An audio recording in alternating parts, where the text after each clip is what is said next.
আসসালামু আলাইকুম। আমি মোহাম্মদ মাজেদুল ইসলাম। আজকে আপনাদের কাছে নিয়ে আসছি হচ্ছে সিবিএলএম 10 এবং এই সিবিএলএম এর নাম হচ্ছে ডিজাইনিং কম্পিটেন্সি বেসড অ্যাসেসমেন্ট। আমরা জানি আমরা যারা সার্টিফাইড ট্রেনার বা অ্যাসেসর হতে চাই তাদেরকে 1 থেকে 12টি সিবিএলএম আমাদের আত্মস্থ করতে হবে বা এই 12টা সিবিএলএম এর উপর আমাদের দখল আনতে হবে। আমরা চেষ্টা করছি আমাদের সাধ্য মতো বা আমাদের বেস্টটা আপনাদেরকে উপহার দেওয়ার জন্য। এখানে আমরা দুই ধরনের ভাষা ব্যবহার করেছি, একটা হচ্ছে বাংলা এবং আর একটা হচ্ছে ইংরেজি। বাংলাটা আমাদের যে বোঝার যে স্পষ্টতা আনয়নের জন্য এবং ইংরেজিটা হচ্ছে আমাদের যে অ্যাসেসমেন্টের দিন রাইট ডাউন করার জন্য, কারণ প্রশ্ন আসবে ইংরেজিতে, সুতরাং আমাদেরকে ইংরেজিতে লিখতে হবে শুধুমাত্র বোঝাটা পরিষ্কার করার জন্য এবং উদাহরণগুলো এবং আরও আত্মস্থ করতে পারেন যেন, সেই জন্য আমাদের এই বাংলা ব্যবহার করা। আমাদের এই কাজটা মূলত তাদের জন্য যারা অনেক দূরে থাকেন, যাদের দেখা গেল সংসারের কাজে ব্যস্ত থাকেন, বা এই যে আরটিও সেন্টারগুলো বা বিভিন্ন ধরনের ট্রেনিংগুলোয় ওইরকমভাবে অংশগ্রহণ করার সুযোগ হয় না, কিন্তু তাদের আবার আগ্রহও আছে এইগুলোর সাথে সম্পৃক্ত হওয়ার। তো তারা বাসায় বসে দেখা যেন রাতে 10টার পর বা 9টার পর ইউটিউব থেকে ডাউনলোড করে দেখতে পারেন বা ইউটিউব বসে লাইভ দেখতে পারেন।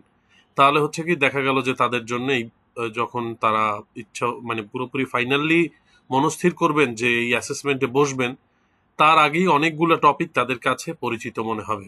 সুতরাং তখন তাদের ওই অ্যাসেসমেন্টের আগে তাদের প্রেশারটা কমিয়ে আনার জন্যই এই উদ্যোগটা নেওয়া।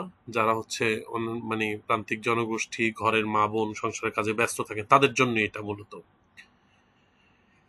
আমরা আশা করব আপনারা যদি মনোযোগ দিয়ে এই 12টা ক্লাস করেন তাহলে আপনাদের জন্য যেটা হবে অনেক সহজ হয়ে যাবে।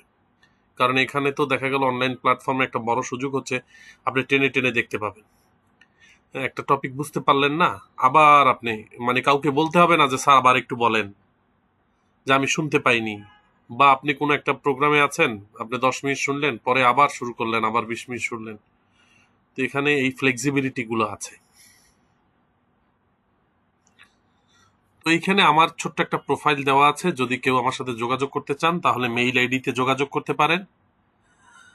আল্লাহ আমাদের এই কর্মকাণ্ডকে সাদগায়ে জারিয়া হিসেবে কবুল করুক এবং আমরা খুশি হব যদি আপনারা আমাদের এই চ্যানেলটাকে বেশি বেশি সাবস্ক্রাইব করেন এবং শেয়ার দেন, লাইক দেন, তাহলে আমরা উৎসাহ পাবো এবং কমেন্টসে আপনাদের মতামতগুলো দিবেন কিভাবে আমরা ইমপ্রুভ করতে পারি, ভুলগুলো ধরিয়ে দেবেন, আমরা শুধরে যাওয়ার চেষ্টা করব এবং আপনাদেরই মানুষ হিসেবে আমাদের গণ্য করে আমাদের ভুলগুলোকে ক্ষমা সুন্দর দৃষ্টিতে দেখবেন। আসসালামু আলাইকুম। আল্লাহর নামে শুরু করছি। সূরা তাহার 25 থেকে 28 নম্বর আয়াত। রাব্বিশরাহলি সদরি ওয়া ইয়াসসিরলি আমরি ওয়াহলুল উকদাতাম মিন লিসানি ইয়াফকাহু কওলি। হে আমার প্রতিপালক, আমার বক্ষ প্রশস্ত করে দাও, আমার কাজকে সহজ করে দাও এবং আমার জিহ্বার জড়তা দূর করে দাও, যাতে তারা আমার কথা বুঝতে পারে। রব্বি জিদনি ইলমা, রব্বি জিদনি ইলমা, রব্বি জিদনি ইলমা। আল্লাহ আমাদের সমস্ত কর্মকাণ্ডকে আল্লাহ কবুল করুক এবং মঞ্জুর করুক। প্রথমে হচ্ছে আমরা যে বিষয়টা নিয়ে কথা বলতে যাচ্ছি সেটা হচ্ছে সক্ষমতা কিভাবে অর্জন করব। একজন মানুষ তার জীবনে যে সক্ষমতাগুলো অর্জন করে, সেই সক্ষমতাগুলো অর্জন করে লাইফ এক্সপেরিয়েন্সের মাধ্যমে, জীবনের অভিজ্ঞতা থেকে, ফর্মাল এডুকেশনের মাধ্যমে, শিক্ষানবিশ হিসাবে, অন দ্য জব এক্সপেরিয়েন্স, এবং জবে যে এক্সপেরিয়েন্স হয় সেই জবে থাকা অবস্থায় যে অভিজ্ঞতা, সেই অভিজ্ঞতা, সেলফ হেল্প প্রোগ্রাম, নিজে নিজে যদি কোনো প্রোগ্রামের সাথে এনরোল হয়, শেখে, তাহলে যেমন আপনারা যারা এই চ্যানেলগুলো দেখছেন, 12টা ভিডিও দেখতেছেন বা এগুলো নিয়ে আপনাদের একটা কমপ্লিট করার একটা প্ল্যান আছে, তারা সেলফ হেল্প প্রোগ্রামের মাধ্যমে নিজেই নিজেকে সহযোগিতা করতেছেন, নিজের আগ্রহ থেকে পড়তেছেন। এরকম ট্রেনিং অ্যান্ড ডেভেলপমেন্ট প্রোগ্রাম, বিভিন্ন ধরনের ট্রেনিং অ্যান্ড ডেভেলপমেন্টের মাধ্যমেও কিন্তু মানুষের সক্ষমতা বৃদ্ধি পায়।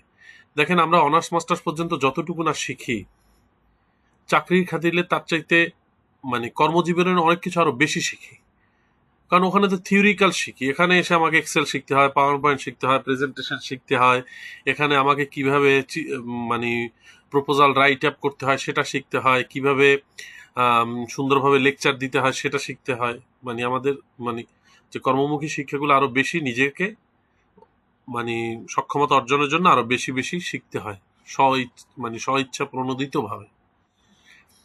এখন কি ফিচার অফ দ্য কম্পিটেন্সি, এটা একটা খুব কমন, প্রায় এই কোশ্চেনটা আসে। কি ফিচার অফ দ্য কম্পিটেন্সি হচ্ছে being able to do the job, knowing how and why things are done, knowing what to do if things go wrong, having the right approach to do a job properly and safely। মানে প্রথমে হচ্ছে আমি কাজটা করতে সক্ষম কিনা, আমি জানি কিনা কাজটা কিভাবে এবং কেন হয়, মানে মেকানিজমটা কি, যদি কোথাও কোনো রং হয় তাহলে আমাকে কি করতে হবে সেটা আমি জানি কিনা। আর হচ্ছে হ্যাভিং দ্য রাইট অ্যাপ্রোচ, সঠিক অ্যাপ্রোচের মাধ্যমে জবটা প্রপারলি এবং সেফলি করার সক্ষমতা আমার আছে কি না। এই চারটা কি ফিচার। এখন ডাইমেনশন অফ কম্পিটেন্সি, যেটা পেজ নাম্বার 63-তে পিডিএফ বই 10-এ দেওয়া আছে। ডাইমেনশন অফ কম্পিটেন্সি হচ্ছে চারটা: task skills, task management skill, competency management skill, job and role environment. এই চারটা হচ্ছে আমার dimension of competency. The dimension of competency প্রথমটা হচ্ছে টাস্ক স্কিল। টাস্ক স্কিলটা কি? The ability to perform the task. Industry standard অনুযায়ী কোনো নির্দিষ্ট কাজ করার জন্য যে দক্ষতা প্রয়োজন, সেই দক্ষতা যদি থাকে সেটাই হচ্ছে টাস্ক স্কিল। ম্যানেজমেন্ট স্কিল কি? The ability to manage a range of task to complete work requirement. একটা কাজের প্রয়োজন অনুসারে একটা রেঞ্জ অফ টাস্ক, অনেকগুলো ছোট ছোট কাজকে সমন্বয় করে একটি বড় কাজ করার যে দক্ষতা, সেইটাই বলছে টাস্ক ম্যানেজমেন্ট স্কিল। বাংলায় বলছি পরিকল্পনা অনুযায়ী কতগুলো ছোট ছোট কাজ সমন্বয় করে একটি বড় কাজ সম্পন্ন করার দক্ষতাকে আমরা টাস্ক ম্যানেজমেন্ট স্কিল বলছি। এখানে কয়েকটি বিষয় জড়িত। প্রায়োরিটিস টাস্ক, আপনি কোন কাজটা আগে করতে হবে কোন কাজটা পরে করতে হবে সেটা আপনার জানা থাকতে হবে। ইন্টিগ্রেট টাস্ক, একটার সাথে একটা টাস্ক কিভাবে ইন্টিগ্রেট করতে হয়, সংযুক্ত করতে হয় বা রিলেট করতে হয় সেটা জানতে হবে। প্ল্যান টাস্ক, একটা সুন্দর পরিকল্পনা করার আপনার দক্ষতা থাকতে হবে। আর অর্গানাইজড টাস্ক, একটা কাজগুলোকে সুন্দরভাবে অর্গানাইজভাবে সাজানো থাকতে হবে। এই চারটা দক্ষতাই হচ্ছে আমার টাস্ক ম্যানেজমেন্ট স্কিলের মধ্যে। এই চারটার সমন্বয় হচ্ছে টাস্ক ম্যানেজমেন্ট স্কিল। এখন কন্টিজেন্সি ম্যানেজমেন্ট কি? ধরেন কোন একটি কাজ করতে গিয়ে আপনি তাৎক্ষণিক কোনো সমস্যায় পড়লেন, সেই তাৎক্ষণিক সমস্যাটা সমাধান করে এই কাজটি সম্পন্ন করতে পারাটাকেই হচ্ছে কন্টিজেন্সি ম্যানেজমেন্ট স্কিল। ধরেন আমি যদি বলি একটা মোটর সাইকেল আমি চালাবো, বাইক চালাবো, সে বাইকে আমার স্টার্ট নিচ্ছে না, সেলফ স্টার্ট নিচ্ছে না, তখন আমি কি করতে পারি? আমি ম্যানুয়ালি স্টার্ট দিতে পারি, তাহলে আমার দেখা গেল বাইকটা স্টার্ট নিবে। অনেক সময় দেখা গেল যদি এতে অবশ্যই আপনার হচ্ছে তেল থাকতে হবে, কিন্তু চোখ টানলে হয় কি ইলেকট্রিসিটিটা অনেক সময় ডাইরেক্ট হয়, ফ্লোটা একটু বেশি দেয়, স্টার্ট হয়। অনেক সময় দেখা গেল যে আপনি গাড়ি চোখ টেনে আপনি যখন চোখ সুইচটা টান দিবেন তখন গাড়ি শক্তি পায়, তখন তেল একটু বেশি খায়, কিন্তু আপনি কন্টিজেন্সি ম্যানেজমেন্ট স্কিল থাকার কারণে মানে তাৎক্ষণিক এই সমস্যা থেকে আপনি সমাধান পেলেন, মেকারের কাছে এসে আপনি এটা ঠিক করলেন। যেমন অনেক বাসায় দেখবেন এসিও আছে, ফ্যানও আছে, এটাও কিন্তু অনেক সময় কন্টিজেন্সি ম্যানেজমেন্টের একটা পার্ট হতে পারে। দেখা গেল যে আমার যদি এসি কাজ না করে আমার ফ্যান চলবে। আবার দেখবেন এসিও আছে, আবার বড় বড় জানালাও আছে, ভেন্টিলেশনের ব্যবস্থাও আছে, কারণ যদি এসি কাজ না করে আমি দরজা জানালা খুলে দিতে পারবো, হ্যাঁ, বড় বড় দরজা জানালা। কন্টিজেন্সি ম্যানেজমেন্ট হচ্ছে এরকম, not everything is in the work place go around to plan. আপনাকে সবকিছু হচ্ছে আপনার প্ল্যান মতো যাবে না। The ability to response to irregularities and break down in the routine, আপনার ওই এবিলিটিটা থাকতে হবে রেসপন্স করার। কিসের? Irregularities and break down in routine. রুটিনের যে ইরেগুলারিটিস এবং ব্রেক ডাউন আছে, সেটা ব্রেক আছে, সেটা হচ্ছে আপনার মানে তার সাথে রেসপন্স করার, পজিটিভলি রেসপন্স করার ক্ষমতা থাকতে পারে। আমরা যখন কোনো অ্যাসেসমেন্টে যাই, কোনো পরীক্ষায় যাই, আমাদের পুরো পরীক্ষাটার জন্য একটা কলম কি এনাফ না? অবশ্যই। তাহলে আমরা 2-3টা কলম নিয়ে যাই কেন? কারণ আমরা জানি না আমাদের আল্লাহ না করুক কোনো irregularities and break in routine বা নিয়মের ব্যত্যয়ের সাথে আমাদের যদি মুখোমুখি হতে হয়, তাহলে সেকেন্ড কলমটা দিয়েও আমরা কাজ চালিয়ে নিয়ে আসতে পারবো। জব অ্যান্ড রোল এনভায়রনমেন্ট, কর্মস্থলে সকলের প্রয়োজন মিটিয়ে সুসম্পর্ক বজায় রেখে নিরাপত্তার সাথে কাজ করার দক্ষতাই হচ্ছে জব অ্যান্ড রোল এনভায়রনমেন্ট। তাহলে বলছে কি, the ability to deal with responsibilities and expectation of the work place. আপনি সবার সাথে সুসম্পর্ক বজায় রাখবেন, সবার সাথে একটা কাজের পজিটিভ এনভায়রনমেন্ট বজায় রাখবেন, গ্রিন প্র্যাকটিস করবেন, যাকে যতটুকু রেসপেক্ট করা দরকার ততটুকু রেসপেক্ট করবেন, পিয়ার রিভিউ গ্রহণ করবেন, এবং হচ্ছে আপনি যে কাজটা জানেন অন্যদের প্রয়োজন হলে অন্যদেরকে আপনি নিজের দায়িত্বে সেগুলো শিখাবেন। এই যে একটা positive environment, work environment create করা, এটাই হচ্ছে জব অ্যান্ড রোল এনভায়রনমেন্ট। কর্মস্থলে সকলের প্রয়োজন মিটিয়ে সুসম্পর্ক বজায় রেখে নিরাপত্তার সাথে কাজ করার দক্ষতাই হচ্ছে জব অ্যান্ড রোল এনভায়রনমেন্ট। দেখেন, অনেক সময় দেখা যায় আমাদের অফিসে আমার হাতে ওইরকম কোনো কাজ থাকে না, সব সময় না, কিছু সময়। ওই সময় অন্য ডিপার্টমেন্টের আবার হাতে কাজ থাকে। এখন আলটিমেটলি আমি অনেক সময় বলি কি, যে ভাই আমার হাতে তো ওইরকম কোনো কাজ নাই, যদি কোনো কাজ থাকে আমাকে দিতে পারেন, আমি আমার কাজগুলো হেল্প করতে পারে। তা দেখা গেল ওরা ফাইন্যান্সের কাজ বা অন্য কোনো ইউনিটের কাজ, আমি তো ভালো বুঝবো না। ওরা বললো, ভাই আপনি একটা কাজ করেন, এই আমাদের এই ফাইলটায় কর্নারে এই কাগজগুলায় 1 থেকে নাম্বারিং করেন, দেখেন যেন কোনো পৃষ্ঠা বাদ না যায়। আমি আস্তে আস্তে দেখা গেল 1 থেকে নাম্বারিং করলাম, 1 থেকে হয়তো বা 200 নাম্বারিং করলাম, আস্তে আস্তে গুনে, এবং পরে গুনেও দেখলাম 200 পেজে আছে, তাহলে ঠিকই আছে। এই যে একটা কাজ করলাম, এটা তো তাদের, এই কাজটা আমার করার কথা ছিল না, আমি করার ফলে হচ্ছে তাদের মধ্যে আমাদের একটা আন্তরিকতা তৈরি হয়েছে, হৃদ্রতা তৈরি হয়েছে।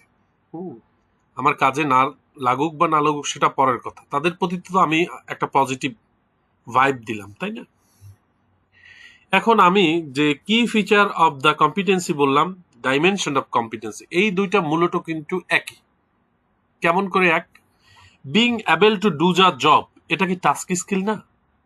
টাস্ক ম্যানেজমেন্ট স্কিল বলতে যে জিনিসটা বোঝায়, knowing to how and why things are done, আমরা কি সেটা জানি না? তাহলে তো সেটা task management skill. Contingency management স্কিলই তো বলতেছি, knowing what to do if things go রং। তাহলে job and role environment, having the right approach to do a job. একটা রাইট অ্যাপ্রোচটা কি? আপনি সবার সাথে সুসম্পর্ক বজায় রেখে কাজ করবেন, এইটাই তো রাইট অ্যাপ্রোচ না? তাহলে আমি দেখতে পাচ্ছি যে এই ডাইমেনশন অফ কম্পিটেন্সি আর কি ফিচার অলমোস্ট একই।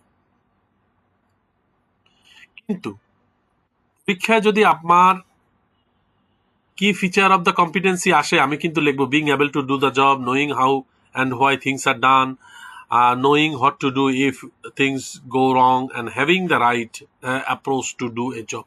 আবার ডাইমেনশন যদি আসে তাহলে আমি লিখবো task management, task skills, task management skill, contingency management skills, job and role environment. হ্যাঁ, ক্লিয়ার?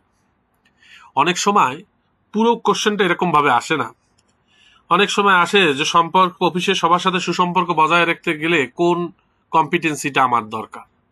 এখন সুসম্পর্কটা বজায় রাখতে গেলে তো জব অ্যান্ড রোল এনভায়রনমেন্টই দরকার। তো এরকম ভাবে, হ্যাঁ, যে আমি কোনো একটা প্রবলেমে পড়লাম, সেই প্রবলেমটা সমাধানের জন্য আমার কোন স্কিলটা, কম্পিটেন্সি, মানে ডাইমেনশন অফ কম্পিটেন্সি কোনটা দরকার, তাহলে কম্পিটেন্সি মানে কন্টিজেন্সি ম্যানেজমেন্ট স্কিল, একটা প্রবলেম পড়লে। হ্যাঁ, এখন বলছে যে what is the purpose of the assessment, অ্যাসেসমেন্টের পারপাস কি?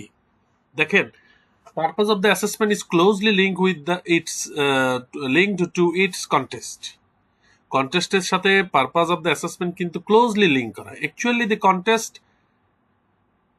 Includes the purpose.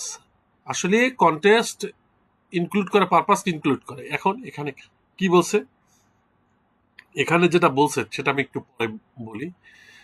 বাংলায় বলতেছে প্রার্থীদের পূর্ব এবং বর্তমান দক্ষতার স্বীকৃতি। তাই তো আমি আগে যা জানি বা বর্তমানে যে দক্ষতাটা আছে সেই দক্ষতার স্বীকৃতি চাচ্ছি, সেই জন্যই তো আমরা অ্যাসেসমেন্টে আসছি। আমার যদি দক্ষতার স্বীকৃতি থাকতো, আমার যদি পেপার থাকতো, সার্টিফিকেশন থাকতো, আমি কি আসলে আসতাম এখানে? না। প্রার্থীদের বিদ্যমান যোগ্যতার স্বীকৃতি, আমার বর্তমানে এক্সিস্টিং যে যোগ্যতা আছে সেই যোগ্যতার স্বীকৃতিও চাচ্ছি। প্রশিক্ষণের প্রয়োজন বা অগ্রগতি শনাক্তন করতে আমি যে একটা ট্রেনিং এর পর যখন অ্যাসেসমেন্ট নিব, তাহলে এই প্রশিক্ষণের যে অগ্রগতি, কতটুকু মানুষ আত্মস্থ করতে পারছে, কতটুকু তার কাজে লাগতেছে, কতটুকু তার নলেজ লেভেলে সাস্টেইন করছে, এই বিষয়গুলো আমি মেজার করতে পারবো। একটি যোগ্যতার দিকে অগ্রগতি স্থাপন করতে আমার যোগ্যতা কতটুকু হলো সেটা মেজার করতে পারবে। প্রার্থীদের যে ট্রেনিং গ্যাপ, সেই গ্যাপটা নির্ধারণ করতে পারবো। যা শেখা দরকার ছিল কতটুকু তারা শিখতে পারছে আর কতটুকু শিখতে পারে নাই। কাজের কর্মক্ষমতা পরিমাপ করতে, আমি কোন কোন কাজ করতে আমার অ্যাবিলিটি আছে, কোন ধরনের কাজ আমি করতে পারি সেটা। এটা কিন্তু পেজ নাম্বার 23-এ বলছে সিবিএলএম বুক 10। এখন এই কথাটাই বলছে, to recognize prior learning and current competency, to identify training needs or progress, to determine training gaps of the candidates, to measure work performance, to meet organizational requirement for the work, operate equipment, develop new skill, to gain a particular qualification or a license. এই কথাটা আমাদের সিবিএলএম 10-এর 23 নম্বর পৃষ্ঠায় বলছে, সিবিএলএম 12-র page number 36-এও বলা আছে। এখন purpose of the assessment কিন্তু দেখবেন অ্যাসেসররা অ্যাসেসমেন্টে গেলে বলে আমরা কেন আসছি, সবাই বলে আমরা অ্যাসেসমেন্ট দিতে আসছি। আমরা কি উদ্দেশ্যে আসছি সবাই জানি তো? হ্যাঁ, আমি আসছি সমাধান করতে, আমার সার্টিফিকেট দরকার। আরেকজন বললাম বিদেশ যাব, সেজন্য দরকার। তাহলে আমরা কি বুঝতে পারছি পারপাসটা কাকে বলে, কোন উদ্দেশ্যে আমি অ্যাসেসমেন্টে আসছি। এখন what are the characteristics of competency based assessment? competency based assessment characteristic গুলো কি কি? ক্যারেক্টারিস্টিক্স গুলো হচ্ছে এভিডেন্স বেস। এই competency base assessment evidence base, evidence ছাড়া সে কোনো কথা বলবে না। তার decision are made using the evidence.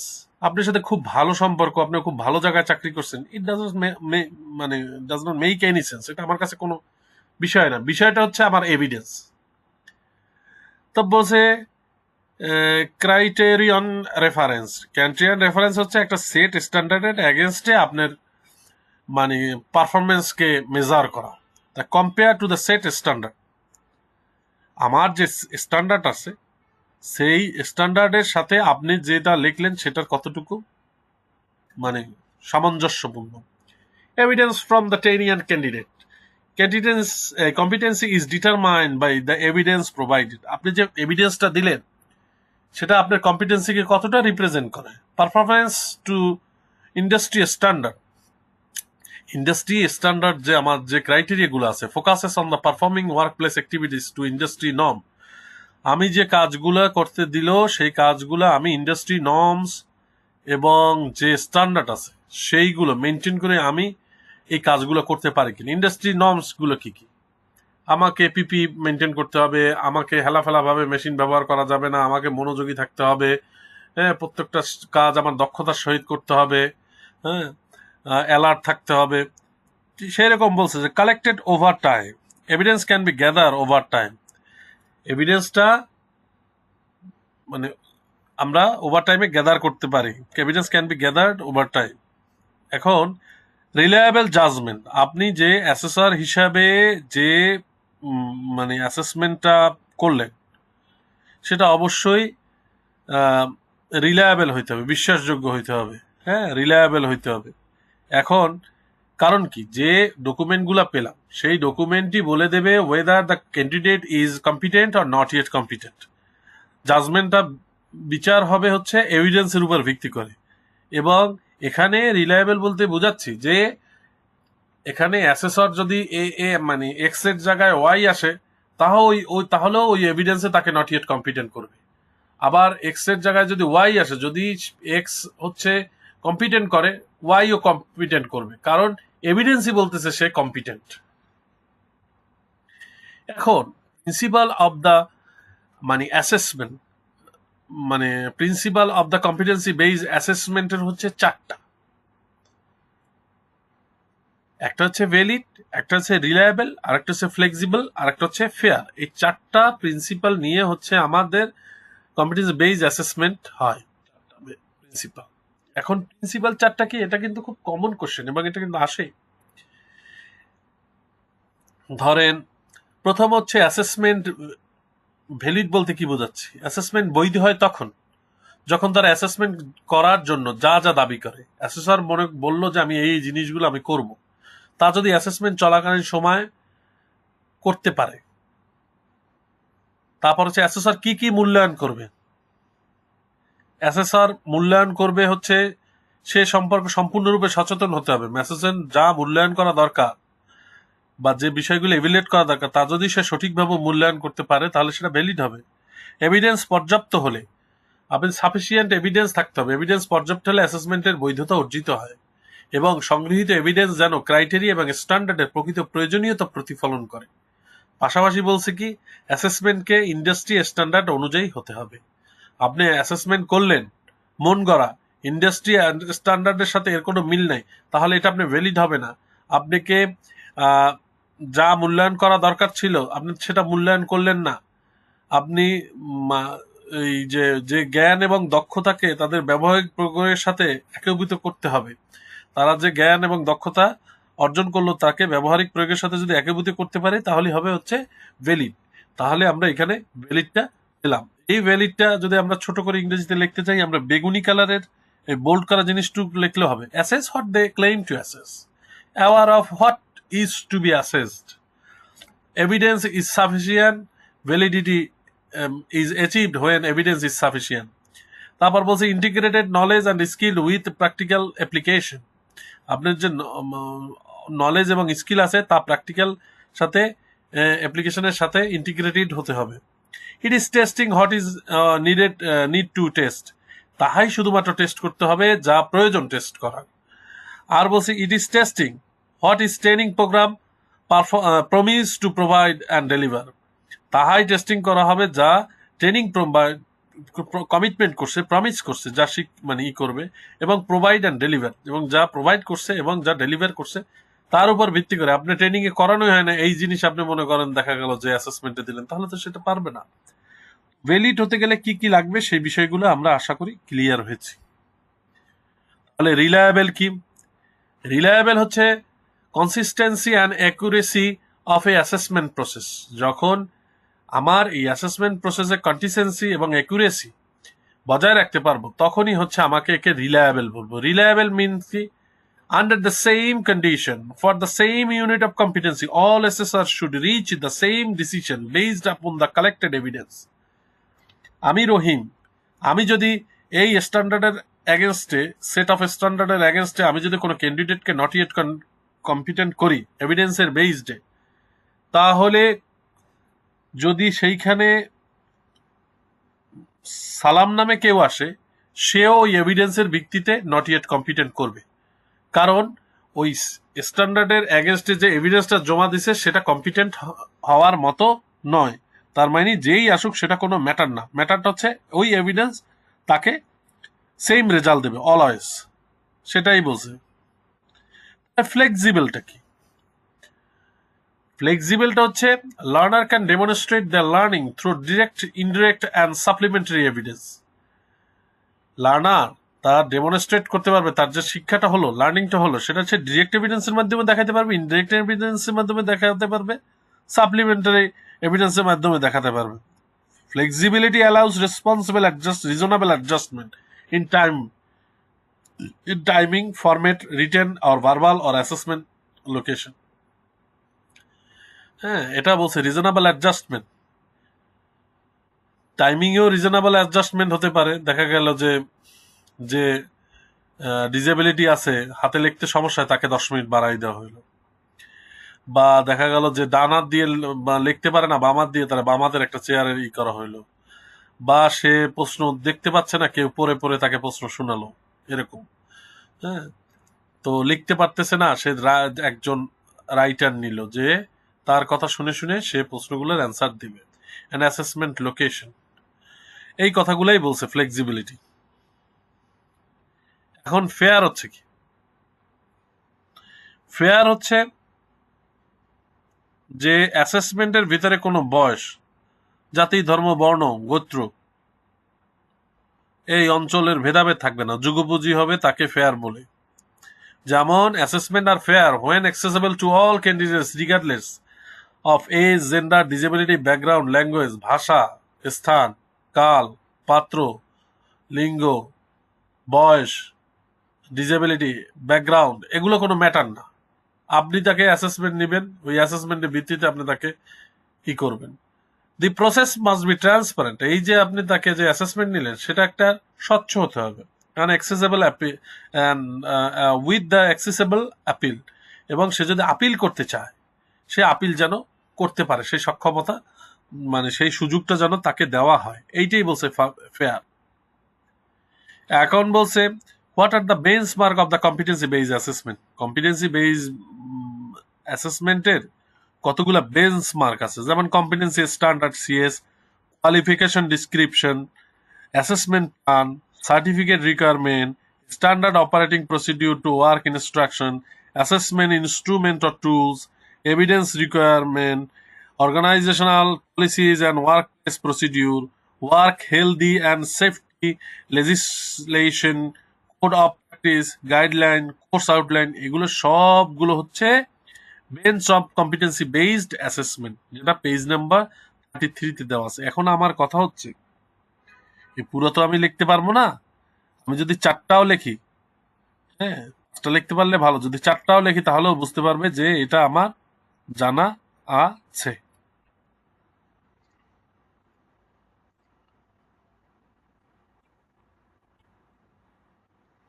এখন ফরমেটিভ অ্যাসেসমেন্ট হচ্ছে আর সামেটিভ অ্যাসেসমেন্ট, এই দুই ধরনের অ্যাসেসমেন্ট নিয়ে আমরা আসলে অ্যাসেসমেন্টটা আলোচনা করব।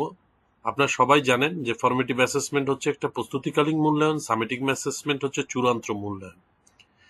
এই জিনিসটা আমাদের পেজ নাম্বার 33-তে আছে এবং সিবিএলএম 12-এও এটা আমাদের 52 নম্বর পেজে আছে। এখন আমরা ফরমেটিভ অ্যাসেসমেন্ট নিয়ে কথা বলতে গেলে বলতে হয় যে ফরমেটিভ অ্যাসেসমেন্ট হচ্ছে একটা অন্তর্বর্তীকালীন বা প্রস্তুতিকালীন মূল্যায়ন। পাঠদান চলাকালে এটা ট্রেনার দ্বারা পরিচালিত হয় এবং যা দ্বারা অংশগ্রহণকারীদের অন্তর্বর্তীকালীন অগ্রগতি পরিমাপ করা যায়। এটা কন্ডাক্ট করে কে? ট্রেনার। কোন সময় কন্ডাক্ট করে? পাঠদান চলাকালীন অবস্থায়, এবং এটার উদ্দেশ্যটি কি? অন্তর্বর্তীকালীন অগ্রগতি পরিমাপ করা। তাহলে বলছে যে formative assessment is a conducted during training and it is design and conducted by the trainer. এটা conducted during training and it is design and conducted by the trainer. Summative assessment হচ্ছে সামগ্রিক বা চূড়ান্ত বা সমষ্টিমূলক মূল্যায়ন পাঠদান শেষে অ্যাসেসর দ্বারা পরিচালিত হয়, সনদায়ন করা হয়। মূলত সামেটিভ অ্যাসেসমেন্টের উদ্দেশ্য হচ্ছে সনদায়ন করা, এবং এইটা যে সার্টিফাইড অ্যাসেসর দ্বারা এই অ্যাসেসমেন্টটা নেওয়া হয়। এখানে ট্রেনার কোনো ধরনের ভূমিকা পালন করতে পারে না, এটা শুধুমাত্র সার্টিফাইড অ্যাসেসর, এবং এখানে কোনো যেন শুধরানোর কোনো কিছু নাই, এটা একেবারেই সর্বশেষ অ্যাসেসমেন্ট, এর ফলে আপনাকে ফলাফল ঘোষণা করা হবে। বলা হয় যে summative assessment is usually conducted at the end of the period of the training. This kind of assessment is used for the purpose of the recognition or certification. রিকগনিশনের জন্য এবং সার্টিফিকেশনের জন্য এই অ্যাসেসমেন্টটা হয়ে থাকে। And what are the main way of the assessment? Page number 33-তে বলা হয়েছে যে for the sake of simplicity there are 4 main way of assessment. চারটা পদ্ধতি রয়েছে মেইন ওয়ে অফ দ্য অ্যাসেসমেন্টের। একটা হচ্ছে assessment of real work, assessment of simulated work, আর রিটেন ওয়ার্ক, আর ওরাল রেসপন্সেস। এই চারটা অ্যাসেসমেন্টের কথা বলছে যে মেইন ওয়ে অফ অ্যাসেসমেন্ট, মানে একেবারে রিয়েল কন্ডিশনে অ্যাসেসমেন্ট নেওয়া যেতে পারে। সিমুলেটেড হচ্ছে আপনি রিয়েলের মতো করে সাজিয়ে দেখা গেল ওখানেও আপনি অ্যাসেসমেন্ট নিতে পারেন। এই চারটা আমাদের মুখস্থ করতে হবে। এখন বলছে what is the purpose of using observation. অবজারভেশনের আসলে উদ্দেশ্যটা কি, হ্যাঁ, এবং demonstrate method of the assessment অথবা ডেমনস্ট্রেট মেথডের উদ্দেশ্যটা কি। The purpose of the observation of the demonstration method of the assessment. বলছে অ্যাসেস প্রসেস অ্যাপ্লিকেশন, এই যে সবকিছু ঠিকঠাক আছে কিনা, প্রসেস অ্যাপ্লিকেশন গুলো ঠিক মতো চলতেছে কিনা সেইটা অ্যাসেস করা। প্র্যাকটিক্যাল স্কিল, ক্যান্ডিডেটদের প্র্যাকটিক্যাল স্কিল আছে কিনা সেটা অ্যাসেস করা। Skill in producing a product, এখানে তাদের একটা প্রোডাক্ট প্রডিউস করার মতো। হ্যাঁ, এখন প্রোডাক্ট বলতে এখানে কি বোঝায়? প্রোডাক্ট বলতে বোঝায় দেখা গেল যে সে একটা, কি বলবো, সে একটা অ্যাসাইনমেন্ট কমপ্লিট করতে পারে কিনা, সেটা একটা প্রপোজাল তৈরি করতে পারে কিনা। হ্যাঁ, তো বলছে assess skills in producing a product, একটা প্রোডাক্ট প্রডিউস করার মতো স্কিল তার আছে কিনা সেইটা অ্যাসেস করা। অ্যাসেস আন্ডারপিনিং স্কিল, একটা মাস্ট নো স্কিল যেটা দরকার সেটা সে আছে কিনা সেটাও অ্যাসেস করে। চারটা জিনিস আমাদেরকে আত্মস্থ করতে হবে। এখন বলছে name the tools used for observation, আমরা অবজারভেশনের জন্য কি কি জিনিস টুলস ব্যবহার করে থাকি। এখন একটা অবজারভেশন চেকলিস্ট, অবজার্ভ করলে তো হবে না, সেই অবজার্ভ যেটা করলাম সেটাকে তো আমাকে অবজারভেশন চেকলিস্টে আমাদের নোট টুকে নিতে হবে। পিয়ার রিপোর্ট, পিয়ার রিপোর্ট বলতে বোঝাচ্ছে একজন টিচারের পিয়ার হচ্ছে একজন টিচার, একজন ছাত্রর পিয়ার হচ্ছে একজন ছাত্র। মানে এটা পিয়ার সম্পর্কে পিয়ার রিপোর্ট, পিয়ারের যদি কোনো রিপোর্ট থাকে সেটা। থার্ড পার্টি রিপোর্ট হচ্ছে দেখা গেল যে থার্ড পার্টি রিপোর্ট হচ্ছে আগের প্রিভিয়াস জবের যে সুপারভাইজার ছিল তার কোনো রিকমেন্ড, মানে তার কোনো রিপোর্ট অথবা টেস্টিমনি, এগুলো third party report. Self evaluation, নিজেরও একটা মূল্যায়ন আছে, সেটাও একটা। এই এই যে observation checklist, peer report, third party report এবং সেলফ ইভ্যালুয়েশন, এগুলো হচ্ছে name of the tools used for observation, demonstration method of assessment. এই এই এই প্রশ্নের এইটা আমরা চারটা আমাদেরকে করতে হবে। দেখেন যখন অ্যাসেসমেন্টে যায়, যখন লাস্ট ওরাল অ্যাসেসমেন্ট হয় তখন জিজ্ঞেস করে কি মনে করেন আপনি আপনি মানে আজকে যে অ্যাসেসমেন্টে বসছেন, আপনি পুরা যে প্রশ্ন আসছে বা আপনি যে উত্তর করছেন বা যে রাইট ডাউন করছেন এতে আপনি সন্তুষ্ট কিনা। তখন কিন্তু নিজেই বলে যে আমি সন্তুষ্ট, আমি কম্পিটেন্ট হব। বা অনেকে বলে যে আমি আজকে এই প্রক্রিয়া অতটা না, আমাকে আরো একটু প্রিপারেশন নিতে হবে। এখন বলছে the purpose of using written assessment method, name of the tools used for written assessment. Written অ্যাসেসমেন্টের আসলে মানে মানে পারপাসটা কি? বলছে assess the knowledge of the participant, পার্টিসিপেন্টের নলেজটাকে জাজ করার জন্যই হচ্ছে আমাদের রিটেন অ্যাসেসমেন্ট। এখন কি কি টুলস ব্যবহার করা হয়? ওয়ার্কশিট ব্যবহার করা হয়, মাল্টিপল চয়েস ব্যবহার করা হয়, রাইট ডাউন শর্ট অ্যান্সার করা হয়, এসে করা হয়। মানে বড় প্রশ্ন দেওয়া হয়, ছোট প্রশ্ন দেওয়া হয়, মাল্টিপল চয়েস দেওয়া হয় এবং একটা লেখার খাতা বা ওয়ার্কশিট দেওয়া হয়। এগুলো হচ্ছে সব মানে টুলস। তারপর বলছে যে what is the process of designing competency based assessment. Competency based অ্যাসেসমেন্টের ডিজাইনিংটা কিভাবে হয়? বলছে প্রথমে আপনাকে যেটা করবে সিএস অথবা পিসি বা পারফরমেন্স ক্রাইটেরিয়া এবং হচ্ছে কম্পিটেন্সি স্ট্যান্ডার্ড, এই দুইটাকে আপনাকে অ্যানালাইজ করতে হবে। হ্যাঁ, আইডেন্টিফাইং কম্পোনেন্ট স্কিলস অ্যান্ড কি কম্পিটেন্সিস, আপনাকে চিহ্নিত করতে হবে যে মানে স্কিলগুলো কি কি দরকার এবং কি কম্পিটেন্সি কি দরকার। তারপর প্রিপেয়ার অ্যাসেসমেন্ট ম্যাট্রিক্স, আপনাকে একটা অ্যাসেসমেন্ট ম্যাট্রিক্স তৈরি করতে হবে, আর না হলে তো আপনি সুন্দরভাবে অ্যাসেসমেন্ট পরিচালনা করতে পারবেন না। এস্টাবলিশ অ্যাসেসমেন্ট মেথড, আপনি কোন কোন অ্যাসেসমেন্ট মেথড গুলা নেবেন, কোন প্রশ্নের জন্য কোন মেথড অ্যাপ্রোপ্রিয়েট, সেগুলো আপনাকে এস্টাবলিশ করতে হবে। Establish and develop assessment tools, আপনাকে অ্যাসেসমেন্ট টুলস গুলো ডেভেলপ করতে হবে। এখন এখানে একটা প্রশ্ন আছে 47 নম্বর পেজে, যে which section of the competency standard should you consult to determine assessment method. এটার উত্তর হবে evidence guide. Which section of the competency standard should you consult to determine assessment method. Assessment method নিয়ে ডিটারমাইন, মানে এটার উত্তর হচ্ছে evidence guide.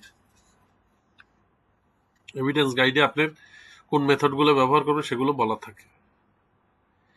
এখন why it is important to analyzing competency standard to determine evidence requirement.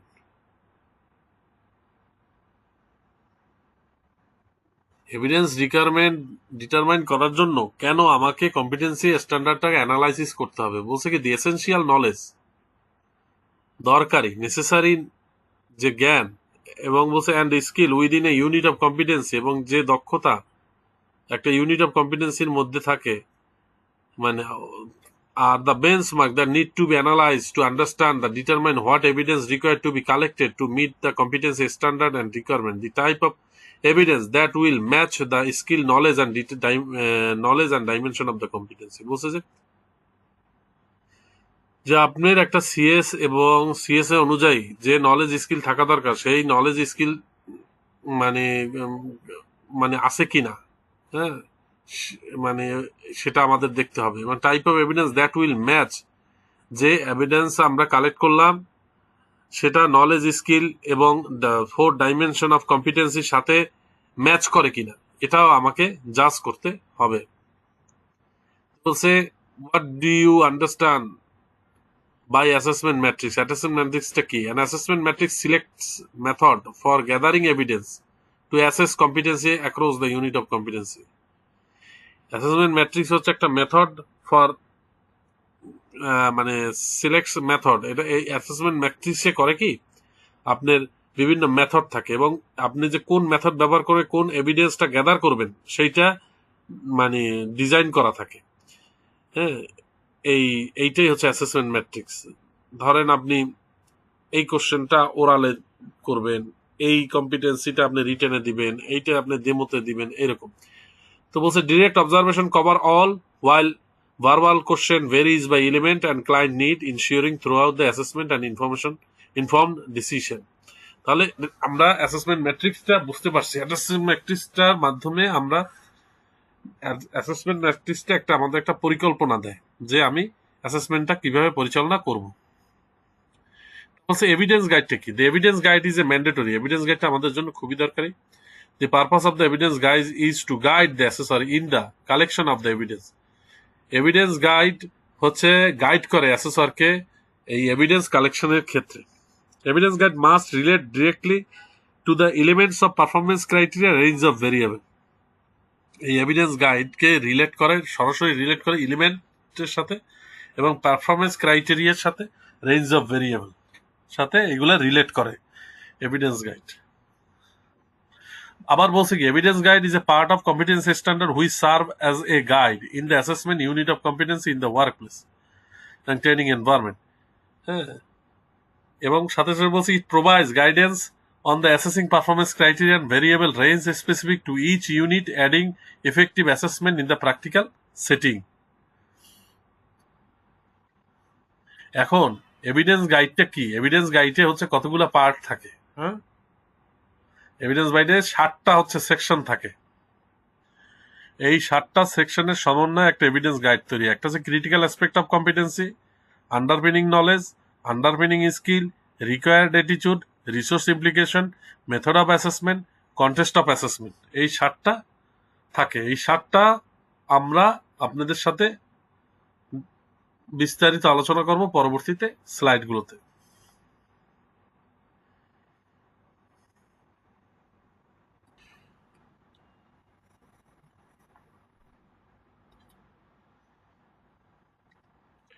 এখন যে আমাদের যে এভিডেন্স গাইডের প্রথমটা হচ্ছে, আমরা যদি বলি যে critical aspect of competency. The critical aspect of competency describe the assessment requirement in the unit of competency. যেমন ক্রিটিক্যাল অ্যাসপেক্ট হচ্ছে যা আপনাকে না জানলেই নয়, তাই না? Describe the assessment requirement in the unit of competency. Assessment requirement এই যে ইউনিট অফ কম্পিটেন্সিতে বলা আছে, যেমন মানে stated occupational health safety policy, followed safety sign and symbol, use personal protective PPE, maintain workplace clear and tidy, assessment controlled hazard, assessed and controlled hazard, follow the emergency procedure, follow the contingency measure। এই জিনিসগুলো আপনি একেবারে mandatory. এই জিনিসগুলো যখন মানে আপনি জানবেন না, তখন দেখা গেল যে বলবে যে ক্রিটিক্যাল অ্যাসপেক্ট অফ কম্পিটেন্সি তার নাই। যদি এগুলো না থাকে, এগুলো একেবারেই ম্যান্ডেটরি, সেটাই বলছে। আন্ডারপিনিং নলেজকে বলছে যে নলেজটা একটা কাজ করতে গেলে যে নলেজটা মাস্ট বা নেসেসারি, এসেনশিয়াল, সেইটাই হচ্ছে আন্ডারপিনিং নলেজ।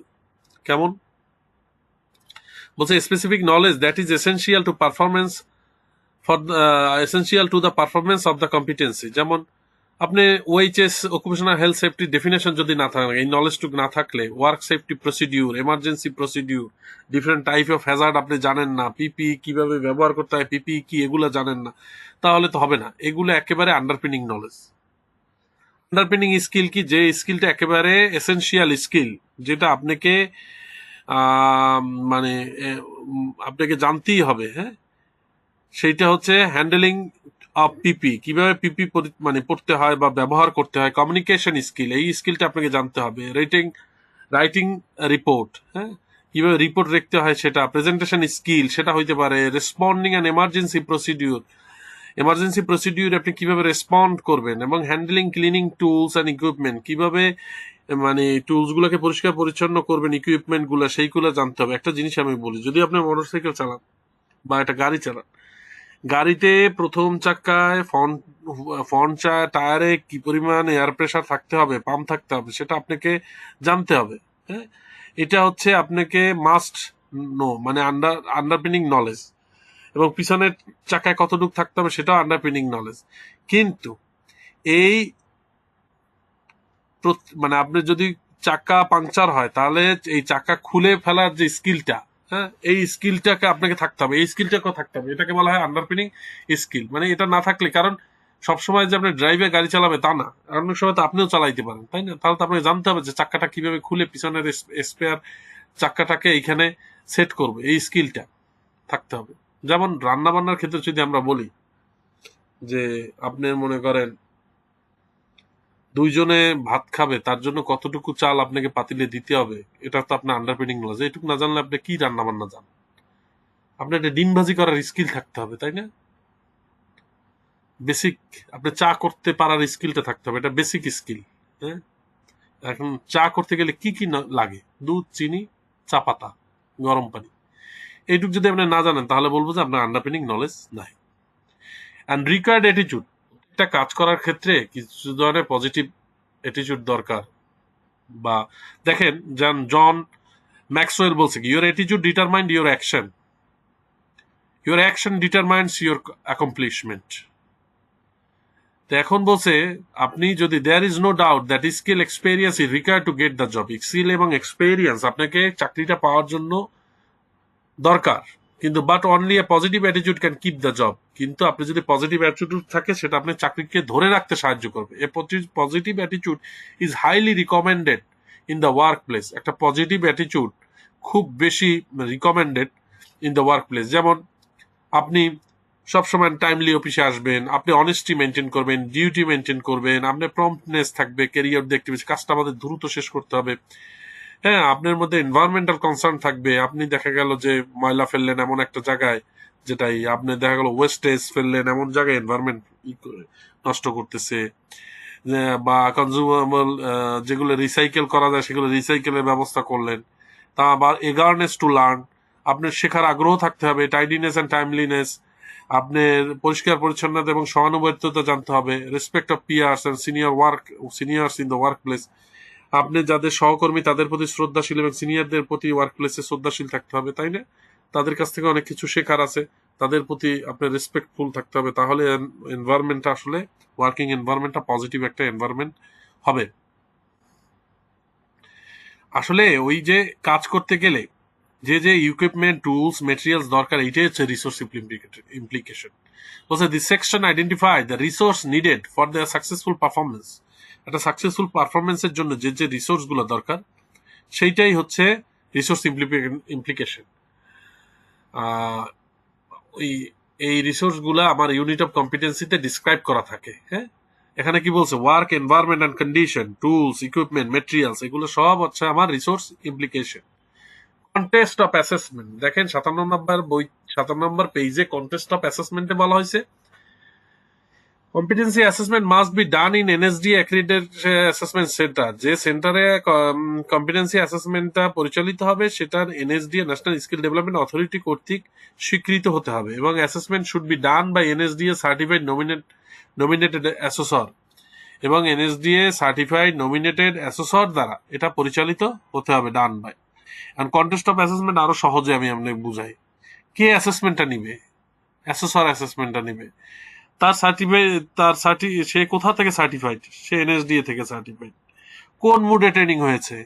আরটিও মুডে ট্রেনিং হয়েছে বা সশরীরে ট্রেনিং হয়েছে। আরটিএ মুডে হলে কতদিনের ট্রেনিং হয়েছে? হ্যাঁ, এছাড়াও কিছু কন্টেস্ট অফ অ্যাসেসমেন্ট আছে, যে purpose of the assessment, relationship between competency standard and learning activities. তারপর competency assessment must be done in the training centre or in the actual or simulated workplace after completion of the training mood. Who carries out the assessment? Assessment should be done by the NSDA certified assessor. এইগুলো সবগুলো হচ্ছে contest of assessment. এগুলো সিবিএলএম 12 নম্বর সিবিএলএম এর PDF বইয়ের page number 36 এগুলো সব পাবেন। এখন what is the purpose of the evidence gathering tool? একটা এভিডেন্স গ্যাদারিং টুলের উদ্দেশ্যটা কি? To help the candidate understand what is expected. একটা ক্যান্ডিডেটকে সহযোগিতা করা যে কি প্রত্যাশা করা হচ্ছে। To keep focus evidence gathering to facilitate by the assessor. Focus করা হচ্ছে, কি focus the evidence gathering to be facilitated by the assessor. যা ফেসিলেট করা হয়েছে অ্যাসেসর দ্বারা, সেইগুলো হচ্ছে আপনার মানে এভিডেন্স গ্যাদারিং এর মধ্যে নিয়ে আসার জন্য ফোকাস করা হয়েছে। Two record evaluate and outcome. আবার যে আউটকামটা বের হয়েছে সেটা আমাকে রেকর্ড করা হচ্ছে। হ্যাঁ, এই এভিডেন্সের মাধ্যমে আমি সেটা রেকর্ড করতেছি। আপনি কি কাজ করলেন আজকে সারাদিনে, আপনার দক্ষতা, আপনার নলেজ, স্কিল, অ্যাটিটিউড দেখা গেল সবগুলো আপনার এই এভিডেন্সের মধ্যে তুলে আসতেছে। To identify the required action necessary to address the skill knowledge gap. আপনার নলেজ এবং স্কিলের যে গ্যাপটা আছে, ইন্ডাস্ট্রিয়াল লেভেলে কি দরকার আর আপনার কাছে কি আছে, সেই যে পার্থক্য গ্যাপটাও হচ্ছে আইডেন্টিফাই করা যায়। এই হচ্ছে এভিডেন্স গ্যাদারিং টুলস এর মাধ্যমে।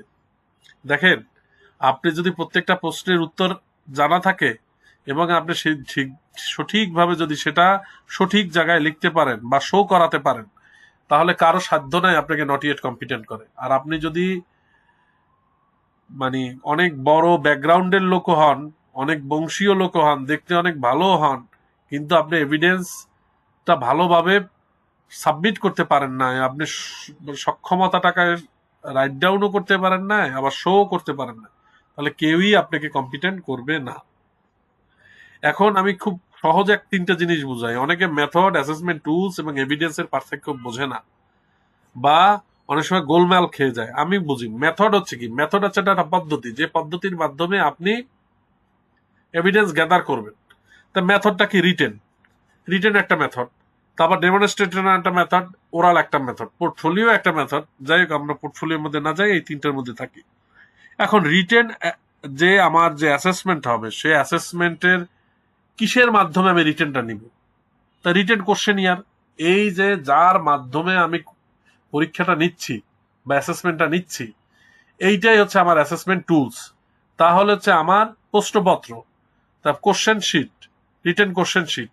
রিটেন কোশ্চেন শিটের উত্তর কোথায় লিখতেছে? সে একটা রিটেন অ্যান্সার শিটে লিখতেছে ওই কোশ্চেন গুলা। আর এই রিটেন অ্যান্সার শিটটা কি করতেছে? তার সক্ষমতাকে রিপ্রেজেন্ট করতেছে এভিডেন্স আকারে, তাই না? তাহলে এইটা ডেমনস্ট্রেশনের ক্ষেত্রে হচ্ছে কি, একটা জব করতে হবে, জবটা কি করতে হবে, একটা জবের জব স্পেসিফিকেশন শিট দেওয়া থাকে, সেই অনুযায়ী সে জবটা পারফর্ম করে। এখন যে পারফর্ম করছে সেটা অ্যাসেসর ওই সময় অবজার্ভ করছে এবং অবজারভেশন চেকলিস্টে সে টিক দিছে। তার মাধ্যমে ওই এভিডেন্সটাই বলতেছে সে কোন কন্টিজেন্সি ম্যানেজমেন্ট স্কিল আছে কিনা, তারপর হচ্ছে তার হচ্ছে ক্রিটিক্যাল অ্যাসপেক্টস অফ কম্পিটেন্সি আছে কিনা, তারপর হচ্ছে আপনার তার আন্ডারপিনিং নলেজ আছে কিনা, আন্ডারপিনিং স্কিল আছে কিনা, সবগুলা ওই জায়গায় ক্লিয়ার হয়ে যায়। ওরালে হচ্ছে কি, ওরালের একটা কোশ্চেন থাকে, সেটা হচ্ছে আমার অ্যাসেসমেন্ট টুলস। আর হচ্ছে ওরালে যে সে পারছে কি পারছে না, তার এভিডেন্স কি। ওরালের একটা অ্যান্সার শিট থাকে, যে এই কোশ্চেন গুলোর উত্তর সে পারছে, এইটার পারে নাই, ঠিক দেয়।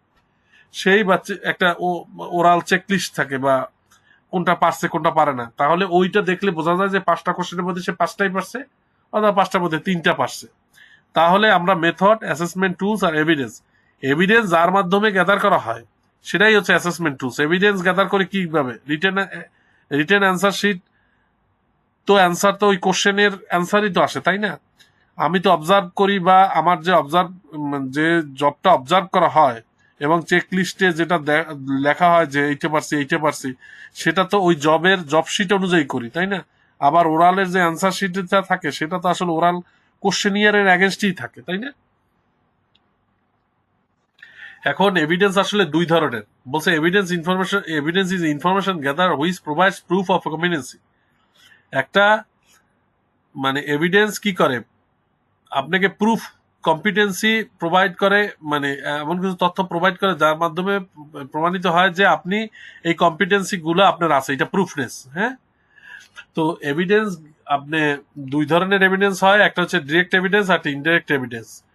হ্যাঁ, যে এখন ডিরেক্ট এভিডেন্স বলছে direct evidence is evidence that can be observed or witnessed by the assessor, যেটা অ্যাসেসরের মাধ্যমে অবজার্ভ হয় এবং অ্যাসেসরই এটা সাক্ষী। হ্যাঁ, যে এইটা সে করছে, নিজে করছে। আর indirect evidence is a indirect evidence is evidence of the candidate work that can be reviewed or examine by the assessor. এমন কিছু কাজ যেটা সামনে বসে করে না, কিন্তু ঘটনা হচ্ছে সে রিভিউড করতে পারে এবং ওই যে এক্সামিন করতে পারে অ্যাসেসর। তাহলে এখন আসি, ডিরেক্ট এভিডেন্সের মধ্যে আছে কি? ডিরেক্ট এভিডেন্সের মধ্যে আছে observation of activities done by the candidate. আপনি যে ডেমো করলেন, অ্যাক্টিভিটিস গুলো করলেন, আমার সচক্ষে আমার সামনে বসে আমি দেখলাম, তাহলে আমার এটা ডিরেক্ট এভিডেন্স। ওরাল কোশ্চেনিং, আপনি যে প্রশ্নগুলো করা হইলো সেগুলো আপনি মুখস্থ, আপনি সামনাসামনি বসে এগুলোর উত্তর দিতে পারলেন, তার মানে আপনার এগুলো জানা আছে। Demonstration by training and specific skill needed to complete the task. আপনি যে ডেমো করলেন সেটা তো আমার সামনে বসেই করলেন, অ্যাসেসরের সামনে বসেই করলেন, সেটা আপনার স্পেসিফিক স্কিল দরকার ছিল, needed to complete the task. সেই স্কিলটা আপনার আছে বলেই তো আপনি কমপ্লিট করতে পারছেন, তাই না? Evaluation of the actual product, আপনি টোটাল যে অ্যাকচুয়াল প্রোডাক্টটা তৈরি করছেন সেটা ইভ্যালুয়েট করে বোঝা যায় যে সে না, এটা সুন্দরভাবে সে করতে পারছে। ইনডাইরেক্ট এভিডেন্সের মধ্যে কি, ফটোগ্রাফার, আপনি বুর্জ খলিফায় কাজ করছেন, তার কিছু ছবি দেখাইলেন। আবার ভিডিও প্রেজেন্টেশন, আপনি এক জায়গায় অ্যাওয়ার্ড পাইছেন, সেইটার একটা ভিডিও প্রেজেন্টেশন দিলেন। হ্যাঁ, আপনি এভিডেন্স অফ ট্রেনিং, আপনি একটা জায়গায় ট্রেনিং করছেন, ধরেন আইটিএসএস ট্রেনিং করছেন সিঙ্গাপুরে, তাহলে এটা দেখলেও বোঝা যাবে যে আপনার প্যাডাগজি সম্পর্কে আপনার ধারণা আছে। হ্যাঁ, testimonial and report from the employer, আপনি আগে যেখানে চাকরি করছেন তাদের যে রিপোর্ট এবং টেস্টিমোনা, এটা দেখে, প্রশংসাপত্র দেখেও বোঝা যাবে সে এখানে সুন্দরভাবে কাজ করছে। একটা জিনিস মনে রাখতে হবে, আমাদের রিটেন টেস্টও কিন্তু হচ্ছে ইনডিরেক্ট এভিডেন্স। হ্যাঁ, আমাদের রিটেন টেস্ট হচ্ছে indirect evidence of underpinning knowledge. তারপর review of previous work perform, আপনার যদি তার পুরনো কাজগুলো আমরা রিভিউ করি, হ্যাঁ, তাহলে সেটাও আমাদের ইনডিরেক্ট এভিডেন্স। দেখা গেল যে সে এই কাজগুলাই সে আগে করে আসছে। এখন আমাদের এখানে রুলস অফ এভিডেন্স হচ্ছে ভেরি একটা common question. Rules of evidence কয়টা? রুলস অফ এভিডেন্স হচ্ছে 5টা। একটা হচ্ছে ভ্যালিড, একটা হচ্ছে কারেন্ট, একটা হচ্ছে সাফিসিয়েন্ট, একটা হচ্ছে অথেন্টিক, একটা হচ্ছে কনসিস্টেন্ট, আর একটা হচ্ছে রিসেন্ট। এটা সিবিএলএম বইয়ের 11-তে পেজ নাম্বার 30, সিবিএলএম বই 10-এর পেজ নাম্বার 57, সিবিএলএম বই 12 পেজ নাম্বার 78 এবং 84-তে আছে। 3টা বইতেই এই জিনিসটা, সেম জিনিসটা আছে, যে কোনো জায়গা থেকে আপনারা দেখতে পারবেন। আর পিডিএফ বইগুলো আপনার সাধারণত ওই সংশ্লিষ্ট ভিডিওর ডিসক্রিপশনে আপনি পেয়ে যাবেন, আপনারা ডাউনলোড করতে পারেন। এখন ভ্যালিড কি? ভ্যালিড ক্ষেত্রে বলতেছে, does the evidence related with the current version of the standard. মাইনি এখন আমার যে কারেন্ট ভার্সন, আমাদের যে সিএস এর আন্ডারে আমি কাজটা করতেছি, বা যে পারফরমেন্স স্ট্যান্ডার্ড, সেটা হচ্ছে লাস্ট, এরপরে আর কোনো কিছু বেরোয় না, এটাই তো কারেন্ট, তাই না? হতে পারে এটা 4 বছর আগে বেরোছে, হতে পারে 3 বছর আগে বেরোছে, হতে পারে এটা 20 দিন আগে বেরোছে বা 2 মাস আগে, মানে এরপরে আর কিছু বের হয় না। Does the evidence relevant to the element and performance criteria in the standard, যে এভিডেন্সটা আমি করলাম সেটা কি রিলেভেন্ট কিনা, element and performance criteria in the স্ট্যান্ডার্ডের সাথে সঙ্গতিপূর্ণ কিনা, এলিমেন্টের সাথে এবং পারফরমেন্স ক্রাইটেরিয়ার সাথে। Does the evidence consist with range of variable and evidence guide, এই এভিডেন্সটা রেঞ্জ অফ ভেরিয়েবলের সাথে কনসিস্টেন্ট কিনা এবং এভিডেন্সের গাইডের সাথে কনসিস্টেন্ট কিনা। তাহলে এই 3টা যদি আমি উত্তর পাই হ্যাঁ, তাহলে আমি বলবো যে আমার এই রুলস অফ এভিডেন্স হচ্ছে ভ্যালিড। সাফিসিয়েন্টটা হচ্ছে কি? সাফিসিয়েন্ট হচ্ছে আমার যে এভিডেন্স, সেই এভিডেন্সটা আমার যে 4 ডাইমেনশন অফ কম্পিটেন্সি আছে, হ্যাঁ, টাস্ক স্কিল, তারপর হচ্ছে টাস্ক ম্যানেজমেন্ট স্কিল, তারপর হচ্ছে আমাদের কন্টিজেন্সি ম্যানেজমেন্ট স্কিল আর জব অ্যান্ড রোল এনভায়রনমেন্ট। এই যে 4টা ডাইমেনশন, এই 4টে ডাইমেনশনকে মিট করে কিনা, যদি মিট করে তাহলে সাফিসিয়েন্ট। এবং এই এভিডেন্স যদি সবগুলো এলিমেন্টসকে কভার করে তাহলে হচ্ছে সেটাও সাফিসিয়েন্ট। অথেন্টিক হচ্ছে কি ক্যান্ডিডেট নিজে করছে নাকি কেউ পাশ দিয়ে করে এটা জমা দিয়ে দিছে বা পেন ড্রাইভে দিয়ে দিছে। যদি সে নিজে করে থাকে, এটা যদি আমি শিওর হই, তাহলে এই এভিডেন্সটা হচ্ছে কারেন্ট। এই জন্য বলে যে আপনি যে ডকুমেন্টটা করছেন, আপনি একটু দেখান তো কোথা থেকে আপনি সিএস এর কোন জিনিসটা নিয়ে আসছেন। সে যদি নিজে করে তাহলে সে বলে দিতে পারবে যে আমি এইখানে এই এলিমেন্ট থেকে এই জিনিসটা নিছি, এইভাবে এইভাবে করছি। কারেন্ট হচ্ছে কি, যে বলছে does the evidence reflect the, এই reflect the candidate's current knowledge, এটা কি ক্যান্ডিডেটের কারেন্ট নলেজকে রিফ্লেক্ট করে কিনা, তাহলে কারেন্ট বলবো। আর কনসিস্টেন্ট, অ্যাসেসর যেই হোক না কেন এই এভিডেন্সের ভিত্তিতে মনে করেন মানে মানে কি বলছে, does the evidence show candidate consistent meet the standard under the work place condition, মানে যে কন্ডিশনেই থাক সে এই স্ট্যান্ডার্ডের এগেনস্টে সে ওয়ার্ক প্লেসের যে কন্ডিশনগুলো মেনটেন করে কনসিস্টেন্টলি ধারাবাহিকভাবে এই কাজগুলো করতে পারবে। কোন কন্ডিশন, কোন অ্যাসেসর, এগুলো কোনো বিষয়ই না, কোন ওয়ার্ক প্লেস সেটা বিষয় না, সে সেম মানে স্ট্যান্ডার্ডের এগেনস্টে সে কনসিস্টেন্টলি এই কাজগুলো সে সুন্দরভাবে সম্পন্ন করতে পারবে। রিসেন্ট বলতে বোঝাচ্ছে কি এই এভিডেন্সটা 5 বছরের কম কিনা। যদি 5 বছরের কম হয় তাহলে আমরা তাকে রিসেন্ট বলবো। এই যদি 6টা গুণ থাকে বা 6টা বৈশিষ্ট্য থাকে তাকে আমরা বলবো হচ্ছে রুলস অফ এভিডেন্স। এই রুলস অফ এভিডেন্স থেকে কিন্তু দেখা গেল রুলস অফ এভিডেন্স এইভাবে আসে না, হয়তো বলছে আমরা এভিডেন্সকে কখন অথেন্টিক অ্যান্ড ভ্যালিড বলবো। হ্যাঁ, তাহলে তখন আমার ভ্যালিড বলতে কি বুঝায়, অথেন্টিক বলতে কি বুঝায়, সেই জিনিসটা আমাদের লিখতে হবে। হয়তো বা বলবে যে কারেন্ট অ্যান্ড রিসেন্ট বলতে আমরা এভিডেন্সের কোন গুণগুলোকে আমরা উল্লেখ করব, কখন আমরা বলবো কোন এভিডেন্সটা কারেন্ট এবং রিসেন্ট।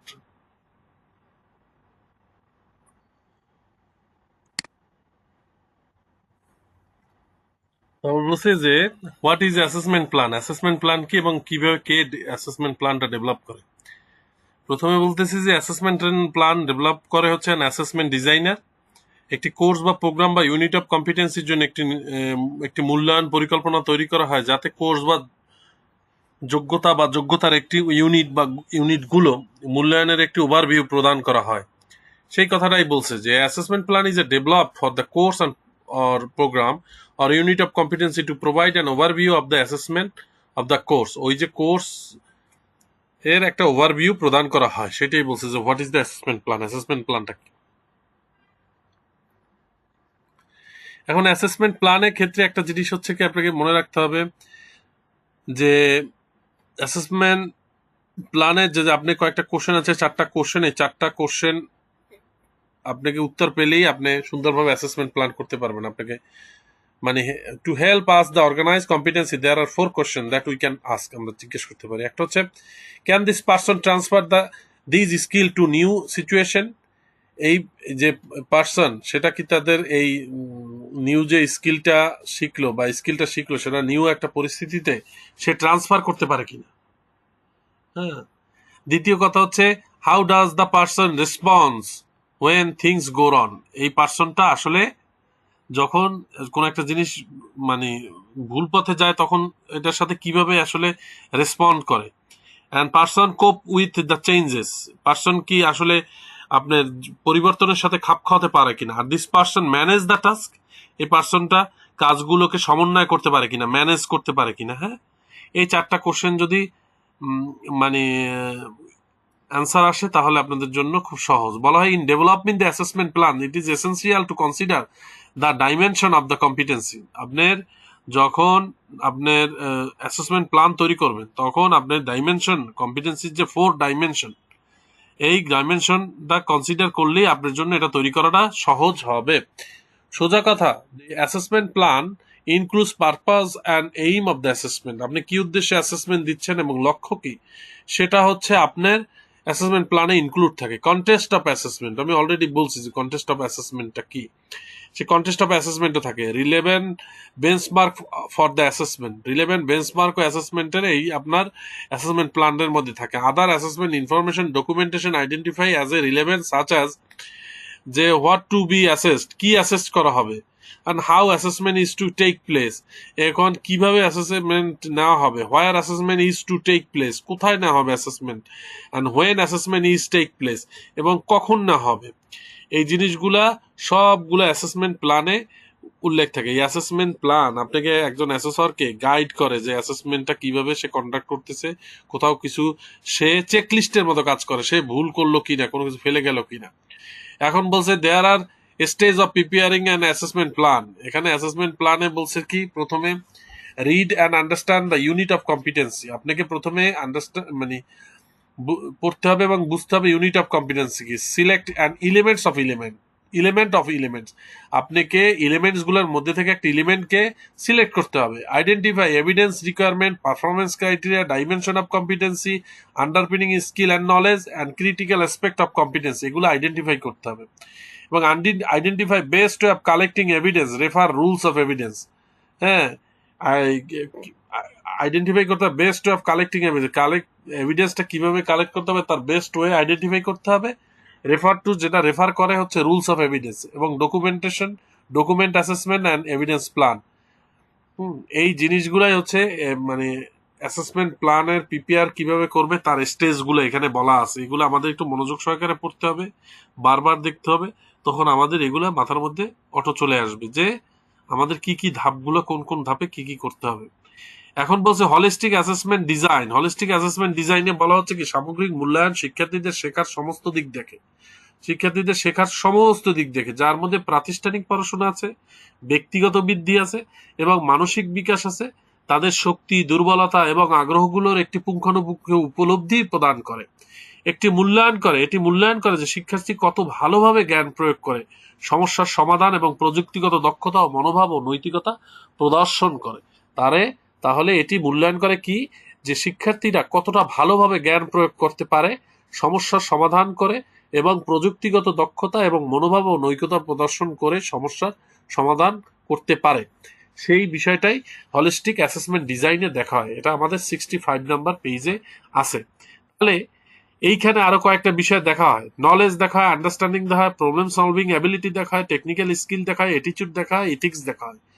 এই 6টার বিষয় মিলেই হচ্ছে আমার holistic assessment. Holistic assessment looks all the aspects of a student learning, including academic, personal growth, and emotional development, providing a through understanding of their strength, weakness, and interest. It evaluates how well students apply knowledge, solve problem, and demonstrate technical skill, attitude, and ethics. তাহলে এখন আমরা যাচ্ছি assessment মেথডকে কি কি বিষয়গুলো influence করে। যেমন factor that influence assessment method, organisational culture, policy, system, amount of time and money available, evidence gathering opportunity, legal, ethical এবং occupational health safety requirement may need to be included in assessment method, single and multiple unit of competency, need of participant। এই বিষয়গুলা আমাদের describe মানে the factor that influence assessment method, CBLM এর 10-79 number পেজে আছে। What is the role of an assessor, what is the role of an assessment designer, একজন assessment ডিজাইনারের role কি। অনেকগুলা রোল আছে, আমার এতগুলা লেখার তো সময় পাওয়া যাবে না, রাইট ডাউন করার আমি 4টা লিখলে হইলো। Identify purpose and contest of the assessment, determine resource requirement, আমার কি কি কাজ লাগবে, কি কি মানে রিসোর্স লাগবে সেগুলো আমাকে ডিটারমাইন করতে হবে অ্যাসেসমেন্টের দিন, মানে অ্যাসেসমেন্টের দিন ওই প্রোগ্রামটা আমাকে কন্ডাক্ট করার জন্য, ইভেন্ট করার জন্য আমার কিছু রিসোর্স লাগবে, সেগুলো আমার জানতে হবে।